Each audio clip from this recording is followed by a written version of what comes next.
Hello, everyone. Thank you for attending today's workshop. My name is Austin Alvarez, and I'll be leading you through today's discussion on boosting your mental game. So a little bit about me. Again, my name is Austin Alvarez. I have my master's degree in marriage and family therapy, and I'm currently one of the CAPS counselors here at Cal State University San Bernardino. I also work as a mental health coach with OC Sports Psychology, and that's kind of where I was inspired to give you this presentation today. I grew up playing sports ever since I can remember, and now that I'm an adult and have taken on other roles within sports coaching, the mental health performance coaching, I've seen just how important the mental side of sports and performance can be, not even just in sports, but in life as well. I know as college students, we are placed in a lot of high pressure situations, taking tests, job interviews, turning in big projects, presentations, things like that. So I thought this would be a great presentation to present to the school community, and I'm hoping that everyone gets a lot out of today. So like I said, I am a counselor here at CSUSB. I work at the Counseling and Psychological Services, or CAPS, located at the Student Health Center. We offer services such as individual counseling, group counseling, and wellness workshops. If you want to make an appointment or get some more information on us, you can call us at 909-537-5040. Our office hours are Monday through Thursday from 8 a.m. to 5 p.m. On Fridays, we're open from 30 a.m. to 5 p.m. We're also, if you search CAPS in the CSUSB website, you can also gain a lot of information there about us, look at the different workshops, as well as access our library of workshops that could be helpful for you, and do some more research on the type of services we offer. So here's a breakdown of how today's webinar is going to work. It's being recorded and will be available on the CAPS website later in the semester. If you have any questions during the workshop, please refer to the Q&A box rather than the comment box. This will help us kind of organize and figure out which questions to answer. I'll also save some time at the end of the webinar to answer any questions that anyone has. So there'll definitely be time for that. And then if you're here for extra credit from your professor, also provide an attendance sheet later on in the webinar, and we will address that as it comes up again. Please have your phone ready or your notepad for when that does come up, so you can take a picture or copy the link. And then at the end of the webinar, you may take a feedback survey to be entered into an equal opportunity drawing for a $25 gift card to Amazon. So look out for that. Okay. So a question I want to ask everyone who is attending the workshop today, just take a minute and kind of think about what situations you encounter in your daily living or that you have encountered in the past where you felt like it was difficult to perform mentally. This could be taking a test and you suddenly forgot about all the parts of the book that you had studied. This could be interviewing for a job that you're looking for once you graduate and you kind of were just at a loss for words when you were asked questions. Or it could be kind of fumbling over your words during a presentation you had to give to a large class or even a small class. So yeah, just take a minute and think about that. And then as you think about it, if anyone wants to share either in the Q&A box or that's here present live and want to just talk about any situations you've been in, that would be great.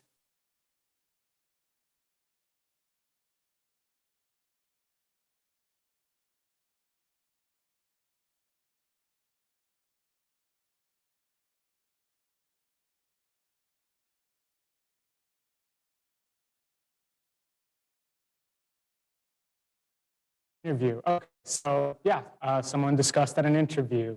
That's definitely a high pressure situation to be in, right? We're experiencing all types of stress, maybe some anxiety. This could be a job that is really important for you to get. And on top of that, you're being evaluated by one or multiple people, and they're kind of judging you on the different responses that you're going to get. That's a lot of pressure for someone to go through, which can impact our ability to stay focused, recall the different information that we want to bring up during the interview, and just answer the questions as effectively as we would like to. So yeah, thank you for sharing.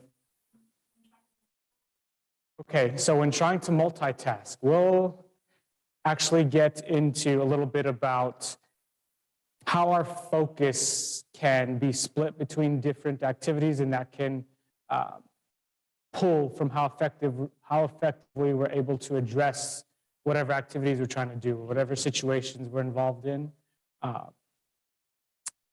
Multitasking in general can be hard, but in addition to multitasking with things that are extremely important to you, or you feel that there is a lot of weight on different activities, like if you're trying to study for different tests that you have coming up at the end of the month, or you have multiple projects that you need to be working on, and those are all important to your grade, that's just going to add more weight to multitasking, which is already difficult enough as it is. So thank you for those of you in the Zoom audience for those suggestions. Those are definitely situations that we might find it difficult to mentally perform in. So for today's workshop, we're going to discuss the overall goals of the workshop and what I'm hoping that you get out of it. Also present you with some stories just to illustrate how important mental performance can be. We'll discuss what do I even mean by mental performance and the different interpretations that people can have for that. How we can identify situations that make us lose control or lose focus or lose confidence, and how that identification can be helpful to us moving forward. How our thoughts and feelings can impact the way we perform, as well as getting into how our own cultures and how our diversity and the ways we identify can impact the way we perform in different situations. We'll also talk about being focused on the past versus being focused on the present, and how those different outlooks and mindsets can impact the way we perform. And then we'll finish up by learning some mental performance technique. That's always my favorite part of the workshop.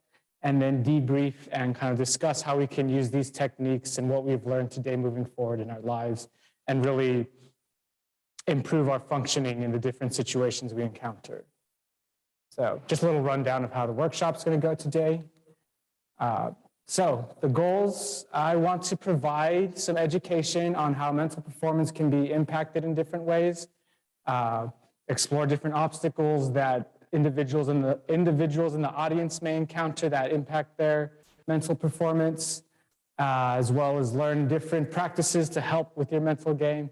But most importantly, I want to make sure you never experience stress again. Just kidding. I wish I could ensure that anyone could stop feeling stressed completely, but unfortunately, I don't think that's possible. All the studying I've done, I've never found a way to do that. But what's good about that is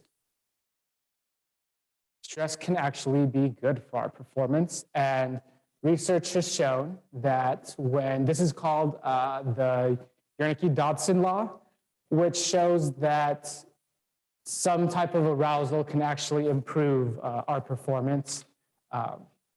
If we're not stressed out enough, or there's no arousal, we may become bored and just not be interested in whatever it is we're trying to do. But if there's too much stress, then we can become overwhelmed, and that's when our performance starts to decline. So what Wernicke-Dodson's law talks about is this window where we can have just enough stress that helps us perform at an optimal efficiency. So yeah, stress isn't all bad, just wanting to show an illustration of how it can be helpful for us. So I like to talk about different sports figures that actually improved their mental performance, and by doing that, it kind of turned around their whole careers within their respective sports. So let's take Evan Longoria, for example.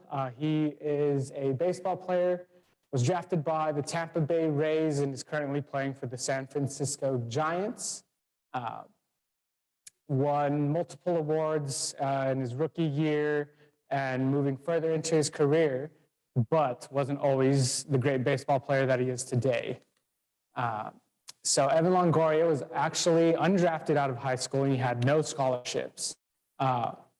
He wound up going to a junior college, Rio Hondo, where he played for a couple of years and then transferred to Cal State Long Beach and met a sports psychologist by the name of Ken Ravizza, who I like to view as father of sports psychology and performance psychology, and really helped Evan Longoria turn his career around by focusing on his mental performance. Evan Longoria learned about how failure can be an important part of the game, how to stay focused on the present moment, being able to flush away mistakes, not focused on them anymore, and so on and so forth. So without that mental performance, and Evan Longoria talks about this a lot, how he may not be the player he was today, and when he wasn't as successful as he wanted to be, he was able to use this to turn his career around. So just an example of how mental performances can be so important to our lives. Now, living in Southern California, I think this is one that everyone can identify with, or mostly everyone, depending on if you're a Clippers fan or a Lakers fan. But let's take Kobe Bryant. So a lot of great accolades, five-time NBA champion, two-time finals MVP, on and on. The list is endless. But did you know that in the 1997 Western Conference semifinals, Kobe Bryant shot 4 air balls in the final minutes of the game to send the Lakers home and kick them out of the playoffs. Later on in an interview, Kobe Bryant talks about this experience in his life and how this was a turning point in his career. Many athletes could have experienced this obstacle and called it quits with basketball, or accepted that, it was their ceiling for their play. But Kobe Bryant talks about how he was able to take this experience and learn from it, which is going to be an important part of mental performance. He talks about how in high school, he only played 30 games a season. When he got to the NBA Finals, he was exhausted from the regular season. So from then, he turned his workouts into ones that were more focused on him lasting through the regular season and the playoffs. So that's something that's going to be going to mental performance, is our ability to set goals and learn from mistakes and obstacles that we may encounter in our lives, and we'll get into that more as the presentation continues. So, Austin, what do you mean by mental performance? It's a very abstract concept and very broad, but for today's purposes, we're going to look at mental performance as the ability to maintain focus, high pressure situations, tests, presentations, the fourth quarter of a game, anything else that you can think of where you feel as if there is a lot of pressure on you as an individual. We're also going to focus on responding to obstacles and mistakes in an adaptive manner. Everyone makes mistakes. Everyone encounters obstacles in their lives. Depending on how you respond to those obstacles, can say a lot about how you mentally perform. And we can use our mental toughness to change the way that we respond to these obstacles. Also, maintaining control during difficult situations. It can be easy to become overwhelmed and stressed depending on the situation that we're in. So some of the techniques that we work on today are going to help you keep that cool, calm, and collected demeanor when you're in these situations, and hopefully help with your functioning when you're in high pressure situations or difficult situations. And we're also going to learn about mindfulness and identification of different triggers that may cause you to feel as if though you're being overwhelmed, and the way we prepare for different activities or events or stressors that we may encounter in our lives. So at OC Sports Psych, this is a little diagram that I like to use to work with athletes. So we have green lights, yellow lights, and red lights. And we'll talk about what each of these mean individually on the upcoming slides. So everyone's pretty familiar with what traffic lights look like. For our purposes, we're going to use green lights to symbolize that we're in control. And in control can look different in many different ways. In control can be being calm and focused while you're taking a test. In control can mean you're speaking fluidly and know what slide is going to come up next on your presentation or what topic you're going to touch on next. In control can mean you're confident going into a game, or you're feeling focused on what you need to do in that present moment to accomplish your goals. So we can identify what behaviors or situations can help us feel in control. If getting an A in a class is important to you, studying for that test and overlearning the material may make you feel more in control versus blowing off studying until the night before and trying to cram everything into a couple of hours may take you away from feeling in control. For any athletes that are watching today, maybe having a good warm-up or going through a stretching routine makes you feel in control, and you'll have that confidence going into a game or a performance. And we can look at these green lights and when we feel in control and break them down by how we feel and what you're saying to yourself or what self-talk you're engaging in. So after a warm-up, how might a basketball player feel? Or a softball player, or a soccer player? Oh, I feel confidence. And then what are those athletes saying to themselves? I'm ready to go. I'm ready to get out there and show how I've performed, how I've prepared. I'm ready to show off my skills. And that can be the same for any other situations that we're involved in here on campus or in your daily lives. Yellow lights. What does this mean? So when we get to a stoplight and we see the yellow light, what do? We may speed up to try and beat the red light out, or we may slow down so that we can come to a stop before the red light shows up. So those are good examples of what happens when we get stressed. Maybe we start to speed up and we can't remember all the information we studied, or we just want to get through the test as quickly as possible, and we're not able to run through the information that we practiced. Or we slow down. We start second guessing ourselves. We think, I know I studied this, but I'm not sure if this is the right answer, when really your gut feeling was what you should have gone with in the first place. So when do people get these? After I make a mistake. So maybe, that first question that you're unsure of or you make a mistake on starts to make you think, do I really know the information as well as I thought I did after I studied? Or maybe you missed that first jump shot and you think, maybe today's not going to be a good shooting night for me.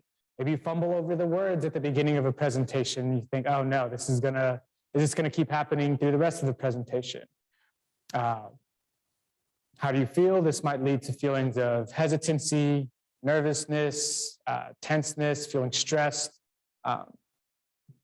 Really, it's gonna depend on person to person. So being able to recognize this within ourselves can be very helpful for us to identify when we're starting to lose control. And then what kind of self-talk do I engage in yellow lights? I'm going to do bad on this performance. Maybe I'm not as good at this class as I thought I was. Maybe the rest of the test is going to have other questions that I don't know the answers to. These can all be things that lead us into yellow lights and that we think about as we're starting to lose control. So for us, red lights are going to symbolize lost control. When you get to a red light, what are you supposed to do? You're supposed to stop, right? So this is a good representation of what happens to us when we've completely lost control. Maybe we freeze up as we're taking a test. Maybe we want to quit on the game that we're playing because we don't think there's any chance of us doing well or winning. Maybe we skip the interview because we think, there's no way they're going to want to hire me. This can happen when we make multiple mistakes in something or other ways that cause us just to feel like completely overwhelmed with the situation. We might feel sad, frustrated, depressed, angry. Again, depending on how the person perceives their situation. We may start to say to ourselves, I don't belong here, I'm going to fail. How could I ever think I'd be successful at this? But the good news is we're going to learn different techniques that help us stay out of the red light and recognize when we're getting into the yellow light so that when we do feel this loss of control coming up, we can practice the techniques to get back into the green light and feeling confident and in control again. Okay, so here is the slide for those of you that are looking for extra credit. If you want to take a picture of the QR code or just scan it into your phone, I'll give you a couple minutes to do that right now. It's also dropped in the chat.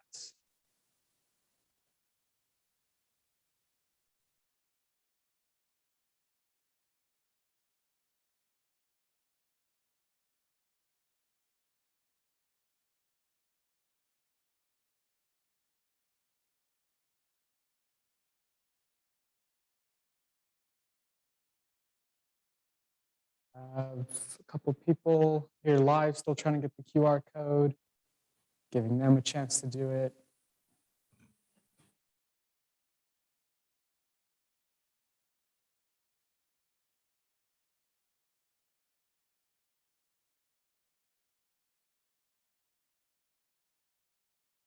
Camera's not working and you want to scoot up just for a second, do that too.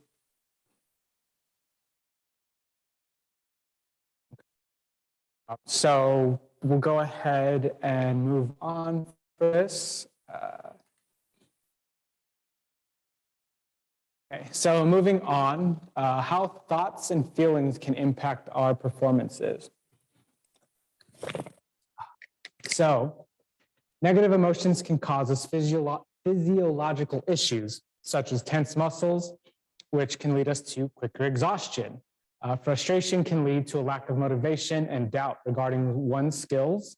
We can also experience concentration issues, a drop in intensity of how we want to perform, and even a decline in confidence. So just some examples of how our feelings can impact us. Negative thinking can lead to a variety of consequences, including reduced confidence. So this goes back to this negative self-talk where we think, oh, I don't know if I'm capable of doing this. We may not be able to concentrate on upcoming tasks because we're too focused on the negative thoughts that are running through our head. How can we focus on a test question when my focus is over here on, I'm probably going to fail, or thinking negative thoughts about myself? Our negative thoughts may push us to perform to please others rather than focusing on one's own ability. We can become tense, or it can increase our anxiety and stress, all of which are going to lead to a decline in our mental performance. So, come from different cultures. We all have different aspects of our identity that differ from our peers and our friends and even our instructors and parents and other authority figures. Some cultures may stress the importance of the outcomes of our pursuits. You know, oh, we only want you to pursue this if you know you're going to be successful, if it's going to lead to a lot of money, if you're going to be able to get a job out of it. And that can be very stressful for individuals. During school and taking our classes, you may focus on getting an A on a test. And when you don't get that A, that can cause a lot of doubt and stress on an individual. In sports, you may enter a game wanting to score a lot of points, which can place that pressure on you. Losing weight, and lots of other examples that may be present in someone's daily life. Some parts of our culture may want to pressure us to succeed. An example that I'm sure many students are familiar with is being a first-generation student and experiencing that pressure from parents to do well in school so that they can get a good job. You may even experience internal pressure from yourself, recognizing, oh, parents are paying a lot of money for me to be here, or they're depending on me to get a degree so that we can better our lives, or anything outside and in between those two ideas. So I want to give everyone a minute just to reflect on how your culture can impact your mental performance. What are some stressors that you experience related to your culture and your identity that put pressure on you to succeed and perform in high pressure situations? And if you would like, go ahead and drop them in the box and we can talk about them as a group. Or if you're here live and you want to speak up as to how culture places pressure on you, we can do that too.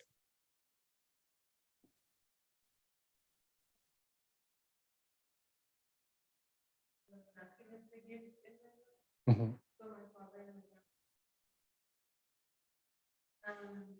My dad actually had a little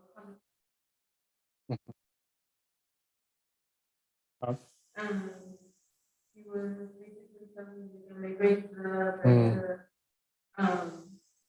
really work hard on focus on school. And my dad is a big Okay. so his generation also affects his way of thinking. Definitely. And right now he's also So, he's not doing really well with his health. Yeah. And he was telling me about that, and he was telling me how my mom takes.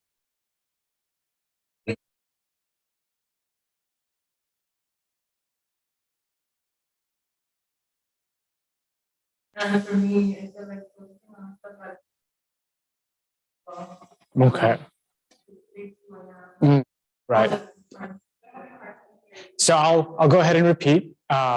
So one member of the audience discussed how she experiences stress from the male figures in her family and how they are putting pressure on her to focus only on school, and that mindset is a product of when they grew up and when they were developing as baby boomers, and that there's this difference in values. The audience member believes that it's important to focus on things outside of school as well as her academics, which.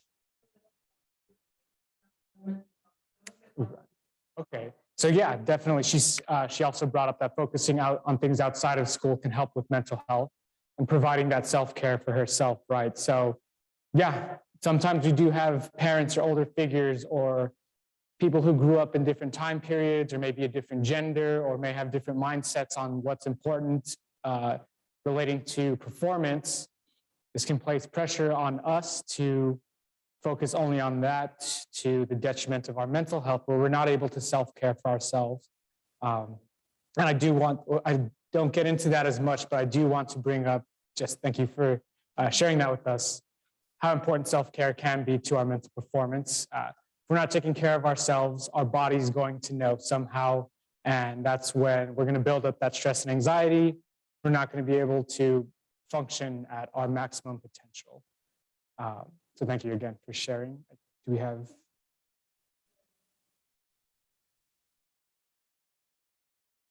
Okay, definitely. So being a parent and having a decent job to provide for that. So there's this pressure, not only this internal pressure to succeed, but where others are depending on you to succeed as well. That can be a lot of weight placed on someone's shoulders. So thank you for sharing that on the Zoom call, or on the Zoom meeting.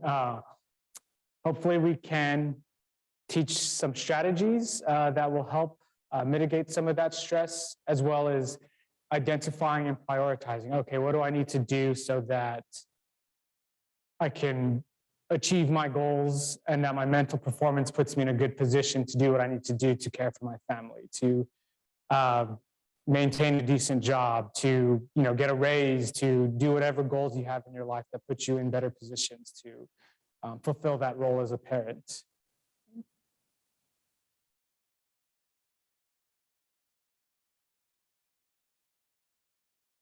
Okay.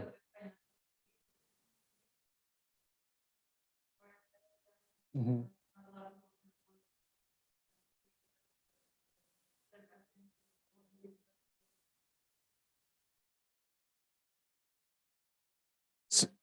So yeah, as students, and not even maybe not even just school, but this pressure to succeed so that we can continue to acquire some of the monetary help that we're getting, scholarships. Maybe I need to start scholarships, grants, financial aid. If I'm not performing in school, I'm not going to continue to receive that money, which is going to restrict my ability to go to school. Maybe even parents are talking to us about, hey, you're not doing what we need you to do. So if you don't pick it back up, we're going to take you out of school, or we're not going to pay for it anymore.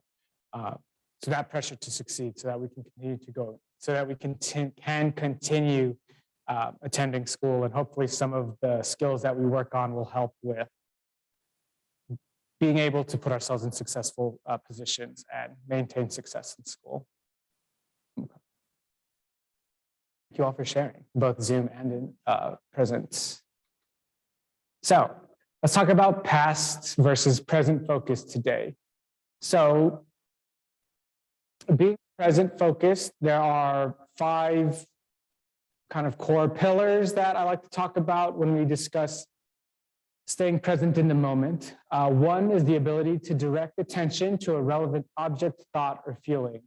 If I need to study for a test, I need to direct my attention to my textbook, or to the lecture that's been recorded, or the different worksheets that will help me understand the material. Number 2, a present tense orientation on here and now focus. So, maybe I'm here in this interview talking to the people who are possibly going to hire me. It's not going to be helpful to think about how many days am I going to get off if I get the job. It's not going to help me to think about how I got fired or let go from my last job. I need to be here so that I can attend to the questions that they're asking me and answer to the best of my ability. Ability to deflect or ignore distractions and irrelevant thoughts. So again, if you're an athlete, maybe you missed your first shot, or you made a mistake at the beginning of the game, or if you are giving a presentation to your class, you kind of fumble over your words or realize you left the slide out. Focusing on those mistakes isn't going to help you with the next slide or the next shot or whatever you're addressing in that present moment. So you need to be able to kind of shut those thoughts out, as well as ignoring distractions. Maybe there's a trash talker in the stands, or another player is trying to talk to you, or you're in a library and you're hearing people have a conversation while you're trying to study. The ability to deflect these distractions can be very important to being present-minded. The ability to refocus on relevant cues when distracted. So we're all human. It's okay. We know we're not going to be able to shut out all the distractions all the time. What is important is that we're able to recognize, oh, I'm distracted right now. I'm not focused on my research. Or I'm not focused on studying for my tests. I need to bring it back so that I can be successful in whatever it is that I'm doing. And the ability to fix or narrow attention. So let's say you've got a big chapter that you need to study. It's 50 pages long. Looking at that whole chapter as a whole might not be the best way to approach it, but if you can fix your attention or focus on one aspect of the chapter until you learn it, then you're being present focused, and you'll be able to better learn that concept better, so that you can apply it later on in your tests or within other activities that you're doing. So, issues with focusing on the past. We dwell on past performances that can take away our confidence. We may continue to make mistakes. There's the old saying, when you tell someone don't think of a pink elephant, what do they automatically think of? They're going to think of a pink elephant. So rather than don't mess up, don't do this, we want to think about, okay, do be successful in whatever we're trying to do. Do go score 40 points. Do go get an A on the test. With that being said, focus on the past isn't all bad. we can learn from past mistakes, but what's going to be important here is the ability to recognize that we made that mistake, learn from it, create a plan for how to address the mistake, and then move on and focus on that present moment without attaching negative thoughts to it about ourselves or attaching your self-esteem to the mistake. Because you made a mistake doesn't mean you're a bad student. Because you made a mistake doesn't mean you're a bad player. Doesn't mean you're a bad employee. It means you made a mistake. You can learn from it, move on, and become even better at whatever your job is after that. So today I thought we could start with my favorite mental performance technique to help with physical performance later on. And this is called visualization. So, excuse me. With visualization, we're going to focus on recreating successful outcomes of whatever it is we're trying to do. If you know you want to do well on a performance, you're going to visualize doing well on the performance. There is a famous football player for the Seattle Seahawks. Well, he's retired now, but he turned his career around with this technique where he was able to run through plays in his mind when he was injured. His name's Doug Baldwin, if anyone wants to look it up on YouTube, but worked with a sports psychologist and would get mental reps of whatever he was trying to do. And this would help him that when he was actually physically performing the behavior, he felt more prepared to do it. So another point that we want to focus on with the visualization is to make it as vivid as possible. We're going to want to try and use all 5 of our senses as much as possible, while recognizing that some senses may be more applicable to certain situations than others. It may be difficult to use your sense of taste when you're visualizing getting an A on a test, but just do as much as you can. So we're going to work on two types of visualization today. One is an internal point of view. So that's going to be as if you were engaging in the behavior from your own perspective, and external point of view. For athletes that are watching today, I like to call this the ESPN view. This is you're visualizing as if a camera was on you, or if you were on TV, or if someone was watching you from the stands. What would they see, and how would they know you were being successful? This can be, what body language am I using? What type of interaction am I having with others? How am I speaking? Do I sound confident? Et cetera, et cetera. So when we're doing this, normally you'll do it on your own, but today I'm going to give kind of a guided practice. So if you're watching on Zoom, or for those of you who are here today, if you want to go ahead and get comfortable in your seat, and if you feel comfortable, you can go ahead and close your eyes. And we're going to settle on a situation that you want to be successful in. Maybe it's giving a presentation. Maybe it's taking a test well. Maybe it's taking someone out on a date. Maybe it's performing in your physical sports. But let's go ahead and set the environment for you. Where are you? Are you in a classroom? What color are the chairs around you? Are you inside? Are you outside? Is the weather hot? Is it cold? Is it room temperature? Can you feel the clothes on your body? If you're sitting, can you feel the weight in your seat? You're standing up. What does the ground feel like underneath you? What sounds do you hear? Are you outside with birds chirping or a lawnmower driving by?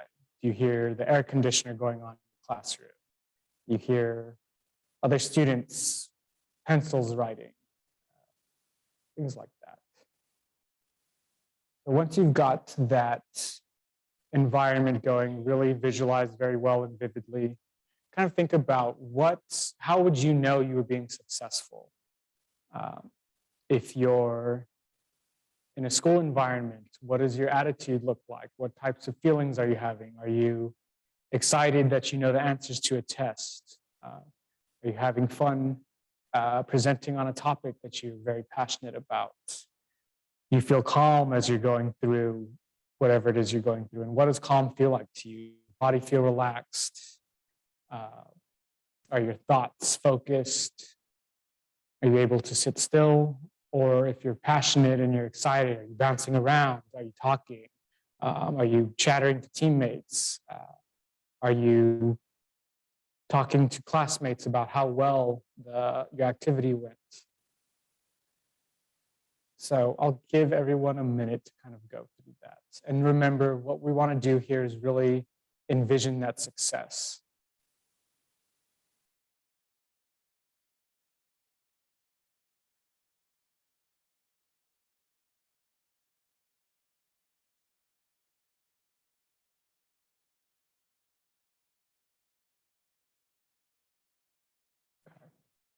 So this is a pretty quick run through, but as you practice, you'll find that you become better and better at creating a vivid image. This can also be used to practice running into obstacles and responding to them the way you want to. So maybe you open up your test and you see that you don't know the right question right away. How do you respond to it? In a negative manner? Give up on the test? Okay, let's not do that. Let's visualize a more adaptive manner. I'm going to skip this question and move on. So that when I come back, maybe I remember something that was going on, or maybe I remember what I studied. You visualize staying calm even though you don't know that first answer. You can visualize coming back to it and then realizing, oh yeah, I do know this answer. And the same for sports. Maybe you have an off shooting night. How are you going to respond to that? Are you going to play harder on defense? Are you going to cheer your teammates on even though you're not doing so well? If a job interview asks you a question you don't know, visualize yourself staying calm and thinking through the question so that you don't panic if that actually does happen with you, and being able to regulate yourself so that you're able to answer the next question more effectively. This can apply to lots of different situations that we encounter in our lives. You just as creative as you want to get with it, but please dialing in on that success and making sure that you're seeing yourself how you would like to be in those situations. Okay, so this one, not as performance as some of the others, but definitely can be important when we realize we're making mistakes or we didn't perform as well as we want to. Being able to reflect on what we did and making a plan to improve. What mistakes did I make and how can I get better so that I don't make those mistakes? As well as identifying what went well. Sometimes when we make mistakes, we can get so wrapped up in the bad that we forget, oh, these other parts of our performance were actually really good. So we can ask ourselves what went well, and you can focus on skills. If your skills weren't so hot that day, where was my focus at? I didn't perform that well, but I stayed focused the entire time, which is something I've been wanting to improve. How was my attitude? Even though the outcome wasn't what I wanted, I stayed positive. How was my form? How was my ability to think of stuff on the fly as I was taking the test? Things like that. And then what are some areas for growth? I like using areas for growth because it's not necessarily putting us down. We can still be good at something. We can be good at something and still continue to grow in that aspect of ourselves. Maybe you're really good at math. That's true, but I want to pursue a job where I need to learn more math. Okay, so that's an area for growth. Maybe it's something we're not so good at, but we can get good at if we put in the time and practice to improve our skills and whatever that is. How can I change my approach? Maybe I'm not a bad student. Maybe I just didn't study a way that was conducive to my success. Reading the textbook doesn't work for me. Maybe I'll go back and listen to my teacher's lectures and that helps me learn more effectively. Or maybe a combination of both, maybe writing stuff down. Being able to figure out what works for us can be so important to our performance overall. And then, do I even need to change my approach? Maybe it just wasn't your best day. You did okay, but it's no reason to start to panic and completely rewrite the way that you approach studying, your sports, going on a job interview, the way you're interacting with your family. It could have just been an off day and things will be better as I continue to use the same approach that I've used. again, everyone's different. Really reflecting on yourself and knowing who you are is going to be important to identifying what works for you mentally.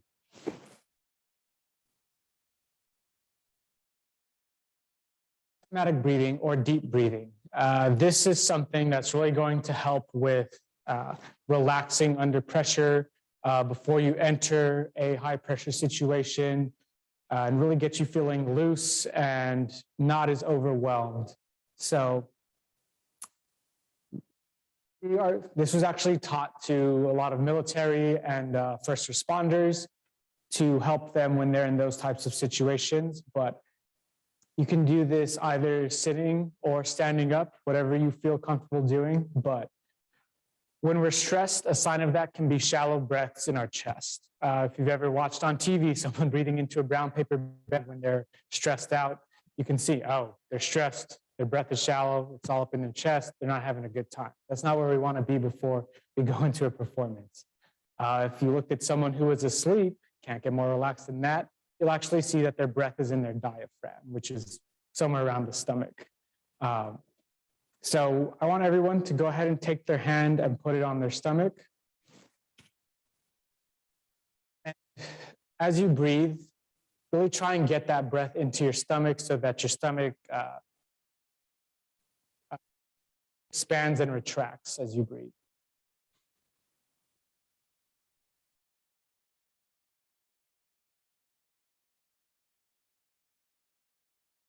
If you feel your chest rise a little bit, that's fine.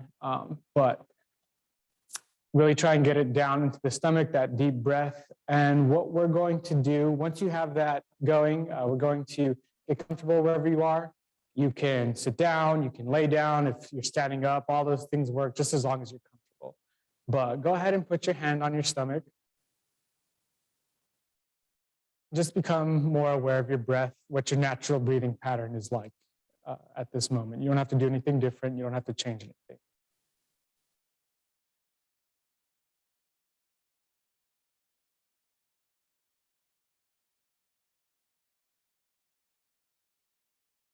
Once you're aware of that breathing pattern, go ahead and start taking those deep diaphragmatic breaths. Make sure they're comfortable, as deep as you can. With it being comfortable, you don't have to try and take in more air than is necessary. And really just focus on that for a couple of seconds before we move into the next part of this exercise. Once you have that going, I want you to start counting the breath in and the breath out. So you may take a breath in, 2, 3, 4, 5. And then when you exhale, 2, 3, 4, 5. Again, whatever's comfortable for you. Once you get that rhythm down, go ahead and just sit and breathe for a second and stick with that counting. That's going to help give you an anchor so that your thoughts aren't everywhere. You're able to dial in on that breathing. So I'm going to practice with you for a minute or two.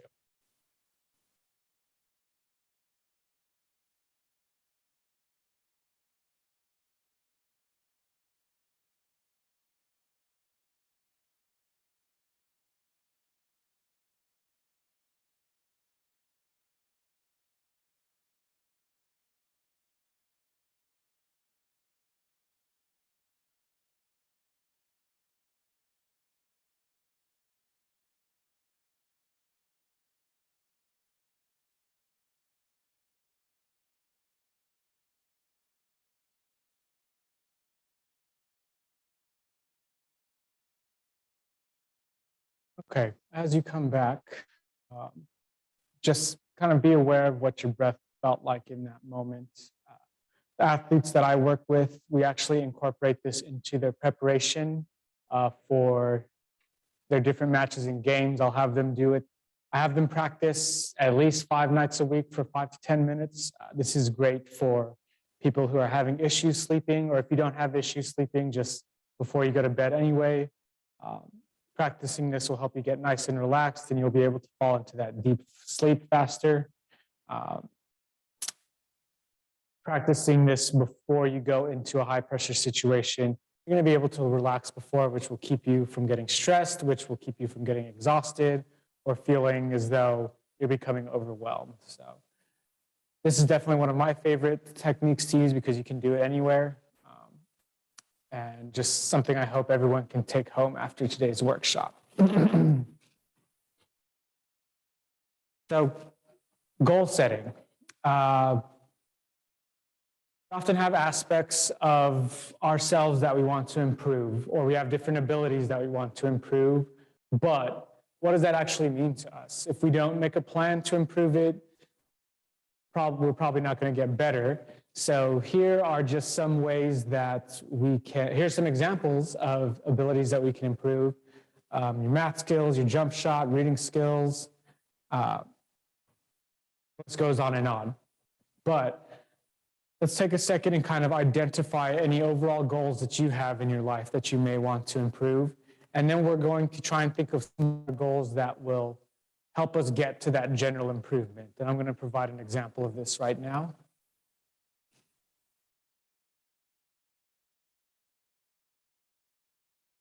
So I was a big basketball player growing up. Had a pretty mean jump shot, if I don't say so myself. But this is just something that really stuck out to me as I was trying to create this workshop. How anyone can say, I want to improve my jump shot, but how am I going to do that? Well, let me think. Let's see. If I shoot standstill jump shots 3 times a week for an hour each time, that's something tangible that I can look at and something that I have complete control over. Either I did or I didn't practice 3 times a week. Either I did or didn't do it for an hour each time. That's going to help me kind of hold myself accountable rather than just saying, oh, I want to improve my jump shot, which can lead to inconsistent practices if we don't know what we're doing to improve it. What else am I going to do? Okay, well, I know I get tired sometimes at the end of games and my jump shot becomes flat. So I'm going to train legs at the gym twice a week. I know sometimes I get nervous during high pressure situations, so I'm going to practice visualization 3 times a week to help myself get in that mode of feeling that nervousness and being able to regulate myself. And then how are we going to know if we improved? We're going to evaluate ourselves after engaging in our goal setting behaviors. So I'm going to check in on my jump shot in about 4 weeks after I've been doing these things consistently. And then that can tell us, okay, I'm improving, so this is obviously working. Or I improved, but not as much. Maybe there's something else I need to add to it. Or, you know, it's the same as it was before I started. Ugh, I think I need to change up my approach completely. Nothing wrong with that. Just kind of figuring out what works for you again. And we can do this with almost everything in our lives. I'm going to practice studying an hour 3 times a week rather than cramming at the end of the week. I'm going to change the way I study to where I'm listening to my lectures at least 1 or 2 times a week, and just really setting those goals that work for you. Okay, so I'm going to go ahead and open up the floor for any questions that anyone may have. I'll do my best to answer them. And again, Zoom, people who are on Zoom, if you want to put that in the Q&A box, that would be very helpful rather than the comment box. And then after that, we'll start to kind of debrief and wrap up with some other stuff. Yes. Okay. So the question is about visualization.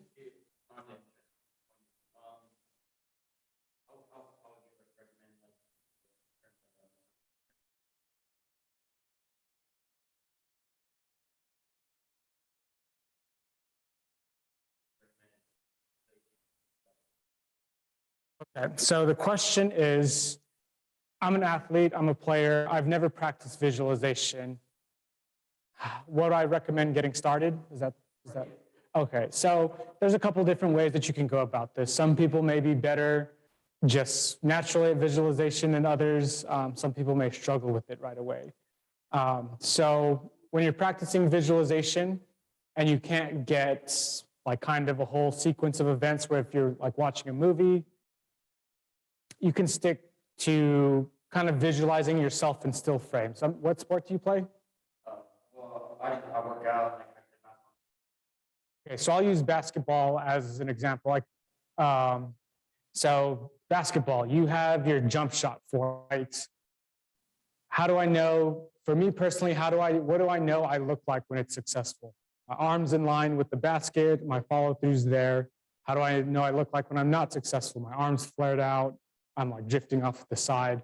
So being able to, if you can't do like a whole motion, you can start with those little still images and just looking at that form. What does it feel like? What does the basketball feel like when you're leaving your fingertips? You know, you've got that snap in your wrist. Just little subtleties about your activity that you know, that you can kind of dial in and think, okay, this is usually how I know it's going to be a good rep or I'm going to do well in this. Baseball players, we talk a lot about what does it sound like when you hit a ball well, like the back crack, or, you know, how do you get a good jump on the ball? What does your hand feel like when the ball leaves your hand?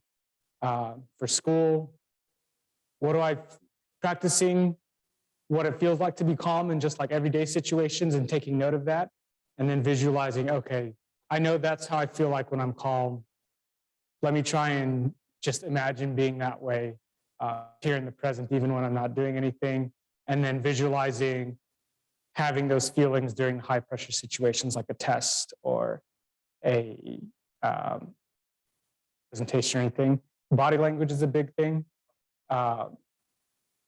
There's research on power stances, but what does someone look like when they're confident? Their chest is up, their head is up, they're speaking very clearly. So being able to see yourself, what does someone look like? How do you think you would look like if you were being successful in something, and visualizing that, and then, okay, I know that's what I look like. I'm gonna fake it till I make it. Even if I'm not feeling the greatest, I'm still gonna look like that. And that can start to transition to the actual performances.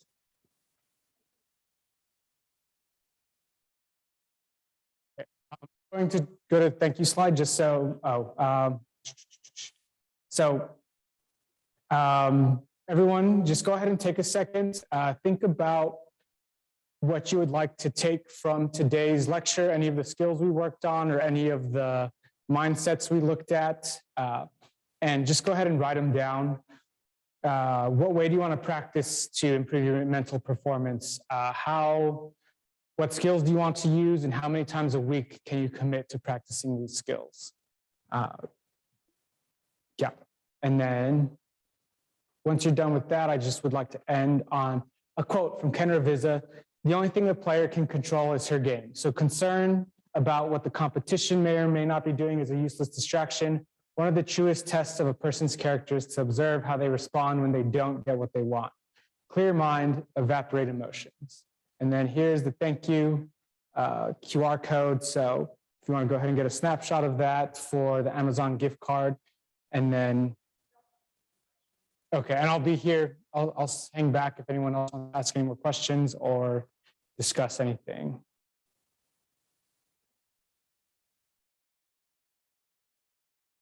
Okay. So, out your goals can be a helpful way. If you're having trouble visualizing, maybe getting a more concrete understanding of what that goal is. Sometimes when we try to think about things from a broad and general perspective, it can be difficult to visualize them. If you're having difficulty visualizing it, maybe trying to simplify or visualize more basic steps. If a student taking a test is having difficulty staying in control throughout the duration of entire tests or an entire presentation, maybe focus on just staying in control for 1 minute or one question, and break your goals down into baby steps. Hopefully that answers your question. Did one of you guys have? Yeah.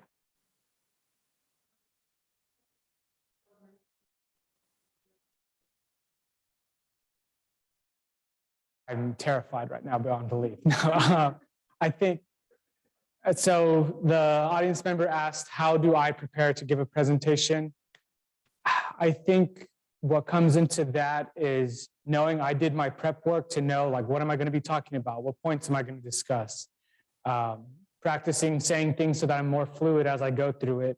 but also recognizing it's okay that there's going to be some anxiety there no matter how prepped I get. And again, that can be a little beneficial in that it's going to keep me sharp. So I would just say overlearn the material so that you know it like the back of your hand, and then reps with others. So practicing that live performance can be helpful in front of one friend or maybe a couple so that you're mimicking the situation as closely as possible to what it's going to be like when you're actually giving the presentation. Questions?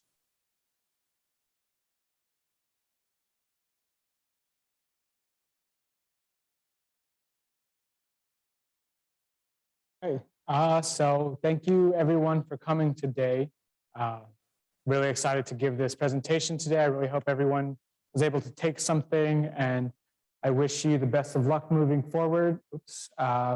Remember, we're at CAPS. We're in the Student Health Building, and here's our information in case anyone needs it. There we go.